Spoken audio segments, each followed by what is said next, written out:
నమస్కారం. నా పేరు శ్రీరామ్ శర్మ. ఒక వ్యక్తి బాంబే జైల్లో 4 సంవత్సరాల నుంచి ఉంటున్నాడు. కేసు పెండింగ్ ఉంది. ట్రయల్ స్టార్ట్ కాలేదు, సాక్ష్యాలు స్టార్ట్ కాలేదు, బెయిల్ కూడా ఆయనకి రాలేదు. 4 సంవత్సరాల నుంచి జ్యుడిషియల్ కస్టడీలోనే ఉంటున్నాడు. ఈ 4 సంవత్సరాలు జ్యుడిషియల్ కస్టడీలో ఉన్నందుకు, కేసు స్టార్ట్ కానందుకు అతనికి పర్సనల్ బాండ్ మీద బెయిల్ ఇవ్వడం జరిగింది గౌరవ బాంబే హైకోర్టు. చాలా అంటే చాలా సీరియస్గా తీసుకుంది. వెంటనే అతనికి బాంబే హైకోర్టు 2 జడ్జిల ధర్మాసనం పర్సనల్ బాండ్ మీద వదలాలని ఆదేశాలు ఇవ్వడం జరిగింది. పర్సనల్ బాండ్తో బెయిల్ అంటే ఏ షూరిటీస్ పెట్టనవసరం లేదు. అతని సొంత పూచీకత్తుతో అంటే అతని సొంతంగా బెయిల్ ఇవ్వడం జరిగింది. గత 4 సంవత్సరాల నుంచి జైల్లో ఉన్నాడు, బెయిల్ లేకుండా ఉంటూ.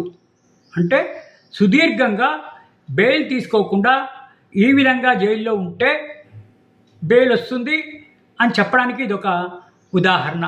షూరిటీస్ కూడా లేకుండా బాంబే హైకోర్టు సదరు వ్యక్తికి 4 సంవత్సరాల నుంచి బెయిల్ తీసుకోకుండా జైల్లో ఉన్నందుకు బెయిల్ ఇవ్వడం జరిగింది, షూరిటీ లేకుండా సొంత పూచీకత్తులతో.